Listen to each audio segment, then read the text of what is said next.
საგარეო და უსაფრთხოების საკითხებში უმაღლესი ევროკომისარი მიიჩნევს, რომ ევროპამ მოსკოვთან პირდაპირი მოლაპარაკებების მცდელობებით საკუთარი თავი არ უნდა დაიმციროს. კაია კალასი უკრაინაში რუსული აგრესიის დასრულებისთვის კრემლთან უფრო მკაცრი მიდგომების მომხრეა და მათ შესახებ მშობლიურ ესტონეთში ვიზიტის დროსაც ისაუბრა, სადაც ერთმანეთს ბალტიური და ნორდიკული ქვეყნების საგარეო საქმეთა მინისტრები ხვდებოდნენ.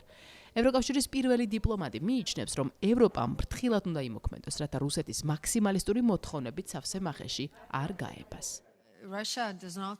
რუსეთს არ სურს არანაირ დიალოგში ჩაბმა.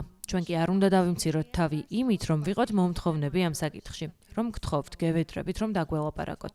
პირიქით, უნდა ჩავაყენოთ ისინი იმგვარ პოზიციაში, რომ ვუბიძგოთ მოლაპარაკებებით თვალთმაქცობის ნაცვლად მართლაც გადავიდნენ მოლაპარაკებებზე.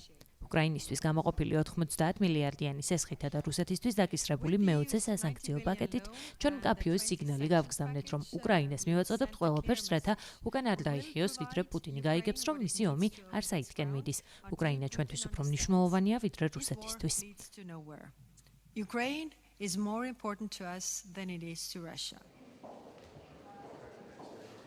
დიპლომატის მოსაზრებით მოსკოვი გრძელვადიანი სამხედრო კონფრონტაციისთვის ემზადება დასავლეთის წინააღმდეგ.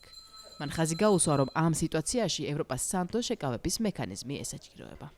ევროკომისარს გვერდი არაუვლია არც ირანში მიმდინარე ომისთვის და ჰორმუზის სრუტის ճაკეტვის შემდეგ რუსეთის გაზრდილი შემოსავლებისთვის. გამოეხმაურა ამერიკის შეერთებული შტატებისა და რუსეთის პრეზიდენტების ბოლო სატელეფონო საუბარსაც. უკრაინის ირგვლივ სამშვიდობო მოლაპარაკებები მართლაც ჩიხშია. ამ მხრივ ჯერ არაფერი ხდება.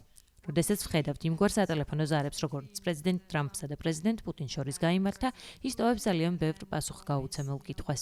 იმის გათვალისწინებით, რომ რუსეთი ღიად უჭერს მხარს ირანის თითქოს და ჰეროიკულ ბრძოლას ამერიკის შეერთებული შტატების წინააღმდეგ, ნიშნავს ეს იმას, რომ რუსეთზე ზეწოლა გაზრდილია, რადგან ისე ეხმარებიან ირანს, რომ ამერიკის შეერთებული შტატების წინააღმდეგ ომი წარმართოს.